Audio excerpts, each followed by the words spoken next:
Chapter 15, A Trip with Tinker. Remember yesterday the dog was running towards the cats? Let's see what happens. White Nose arched her back and was ready to meet the attack, but the big dog paid no attention to her. He sprang directly toward the kittens. "Go away! Stop!" Pete cried. Just then, there was a blur of yellow fur, which seemed to fly over the ground toward them. "It's Zip!" Holly exclaimed. "Zip has come to rescue our kittens!" Before the black dog could harm the kittens, Zip was upon him. Over and over they rolled in the grass, growling and snarling. "Stop, Zip! Stop fighting!" Pam cried, as she and Pete gathered up White Nose's babies in their arms. "We have them." The fight did not last long. Zip was too much for the black dog, who put his tail between his legs and streaked off. Zip trotted up to the children and licked their hands. Joey Brill, in the meantime, had disappeared. "I still think he was the one who put the cats on the raft," Pam declared. The children had come to Sunfish Cove by walking along the pebbly shore. Now, as they returned home, they decided to go back the way of the road. It was a little longer, but easier walking than over the rough stones. Several people stopped at the Hollisters to admire the kittens. Once, one nice woman named Mrs. Elkin asked them if they would show the cats to her daughter Joan. Pam said they would be glad to and followed her along the walk until that led to her house. A little girl Sue's age was playing in a sandbox. Seeing the kittens, she ran up to look at them. "Aren't they cute? May I keep one?" Joan asked. Pam explained that the kittens belonged to them, but if White Nose had any more babies, the little girlie surely could have one. Mrs. Elkin went into the house and soon returned with a plate full of sugar cookies. The Hollister children each took one and thanked her politely. Joan invited them to look at her other toys in the backyard. As they walked around the corner of the house, Pete saw a sprinkler whirling about on the lawn. It was just like a gadget his father had made for the children, a combination lawn sprinkler and kitty spray. It had been in the small van. "Where did you get this?" Pete asked Mrs. Elkin excitedly. "Isn't it nice?" she said. "Joan has so much fun with it. We can sprinkle the lawn and sprinkle her too." The woman told Pete that she had purchased the sprinkler several days before from a man who brought it to her door. "I don't like to say this," Pete told her, "but I think this belongs to us." "Really?" Mrs. Elkin asked. "I don't see how that could be." Pete told her of the theft and how they were trying to find the strange man with the little red hat. His name might be Bo Stenkel. "The man who sold me this sprinkler didn't have a red hat," the woman said, "and he didn't give his name." Pete looked disappointed, but he asked how the man had brought the sprinkler. "It was too heavy to be carried far. He brought it in a boat," Mrs. Elkin said. "I saw him rowing across the lake. He stopped right in front of our place and carried the sprinkler up to the house." This suddenly gave Pete an idea. The man had come by boat. Did he own it? Did he live nearby? Pete said he would tell his father about the sprinkler. He could look at it and see if it was his. "That's fair enough," Mrs. Elkin said, "and I hope you find the man with the red hat." When the children arrived home, they found their father already eating his lunch. They told him about the new clue they had found. "Good work," he praised them. "So the intruder's name may be Bo Stenkel," he said. "I'll see if I can find out anything about him." Immediately after he and Pete finished eating, they drove the station wagon to the Elkin house. The woman and her husband were very cordial. Mr. Hollister examined the sprinkler and identified it as his, saying he had made it himself. "This teaches me a lesson about buying from strangers," Mrs. Elkin said. "I paid that man a good price for it." "We'll have to stand the loss," her husband said. Mr. Hollister said they might keep it. Since their little girl liked it, he believed he would make more of the sprinklers to sell at the trading post.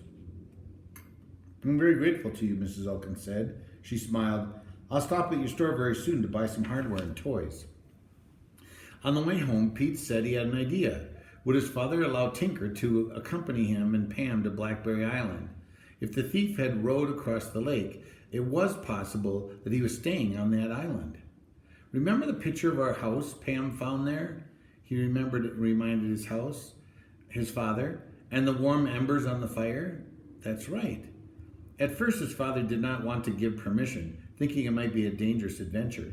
But when Pete assured him that they would be very careful, Mr. Hollister gave his consent. He drove immediately to the trading post. It had been a quiet day, so he could spare Tinker. The old man grinned broadly at the prospect of catching the intruder and went to the Hollister home with Pete to pick up Pam. She was thrilled about the adventure, since she liked playing detective as well as her brother did. "I hope we catch the thief today," Pam said, as they went to bail some water from the bottom of the rowboat. Pam offered to do this while Pete and Tinker walked to the garage to get the outboard motor. "We'd better fill the tank," Pete said, as he helped to lift the motor from the special rack he had built for it. The boy poured gasoline and oil into the gallon jug and mixed them thoroughly. He carried the fuel to the boat, then went back to help Tinker carry the motor. By the time they had fastened it in place, Pam had the bottom of the boat thoroughly dry. Pete unscrewed the gas cap and poured in the fuel. "I think we're all set now," he said, wiping his hands on the cloth. Mrs. Hollister, who had been watching them from the house, walked onto the dock as Pete, Pam, and Tinker prepared to shove off. "Good luck this time," she said. "Be careful not to separate in your search. That prowler might be a very bad man." "Yes, Mother," the children said. And Tinker assured her he would take care of them. When the three had taken their places on the boat, Mrs. Hollister shoved it away from the dock. Pete started the motor, and away they putted across the lake. When they were halfway to the island, Pete looked back toward his own dock. He could faintly see his mother waving a little white handkerchief. Suddenly, he spied something else. Another motorboat seemed to be following them. Pete turned his course to the left. The other boat did likewise. Then the boy steered to the right. The boat still kept after them. "I wonder if that fellow in the boat is trying to play games," Pete remarked. "Who is he?" his sister called. "Can you make him out, Tinker?" Pete asked. Tinker looked hard, but said all he could see was a man bending over in the boat. "I think he's doing that so we can't see his face," Pete said, becoming suspicious. Excuse me. The boy wondered what to do. He had read airplane stories which told about one plane being pursued by another. It was smart to turn the tables and chase the pursuer. "That's what I'll do," Pete told himself. Warning Tinker and Pam to hold on tight, he swerved the boat about and headed for the man who was following them. The other fellow was quick too. He changed his course and headed toward the northern tip of Blackberry Island. "I can't catch him," Pete said as he fell behind. "We have too much weight in this boat." By the time the Hollister boat neared the shore, the other craft was out of sight around the bend in the shoreline. Pete was careful to avoid any rocks at this time. He carefully steered the boat to the shore. They all hopped out. "I don't know where to begin searching this island," Tinker said. "It's a big one and has a lot of trees and bushes." "I think we had better search the shoreline first," Pete said, "but let's stay close together." Before they started, however, Pete and Tinker helped him pull the boat far up on the beach. Then the three of them started walking along the shore. After a few minutes, Pete cried out, "Ooh, I see footprints!" Tinker and Pam ran to his side. There was a circle of prints, evidently made by a man. "Where do they lead?" Tinker asked. "Over there," Pete answered. The children followed the footsteps. They ended at an old log lying back from the shore. Pam walked around the log and suddenly gave a little cry. "My doll! My French doll!" she exclaimed. The excited girl reached down and picked up the pretty doll with its satin lace dress, one of her collection of foreign dolls. She had left it in her desk, which had been placed in the little van. "How did it get here, Pete?" she said, then looked around nervously. "Unless Bo Stinkle's here." "I think he must live on this island," Pete answered. "Come on, let's find him." "That may not be too easy to do," said Tinker. "There are many good hiding places here." "Can you see any more footprints?" Pam asked. Tinker and Pete bent down. The boy could see nothing, but after the old man looked intently around at the ground, a few seconds, he said, "Yes, I can see that somebody walked from here into the bushes." The three pushed their way into the dense shrubbery. Soon the footprints disappeared entirely. "The fellow couldn't have vanished into thin air," Tinker remarked, puzzled. Pam bent down to examine the ground. Around her, Pete and Tinker continued their search, walking farther and farther from the girl. "Do you see anything, Tinker?" Pete called. "Nothing at all." "How about you, Pam?" There was no answer.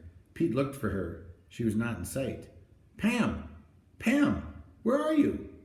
In a moment came the reply, Here I am in these bushes. Come over and see what I found. Pete followed Pam's shout and found her bent close to the ground.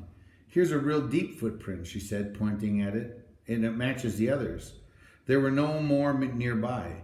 The fellow must have jumped, the boy reasoned. You're right, said Tinker, who had hurried up to join them. Maybe he landed on the log. Up ahead was part of an old tree trunk lying on the edge of the gully, which was filled with trickling water. They examined the log carefully and found a scuff mark.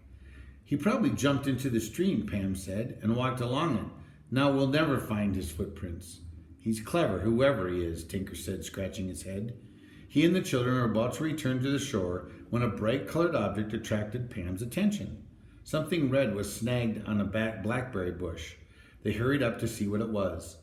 The little round hat we've been looking for, Pam exclaimed. Dun, dun, dun.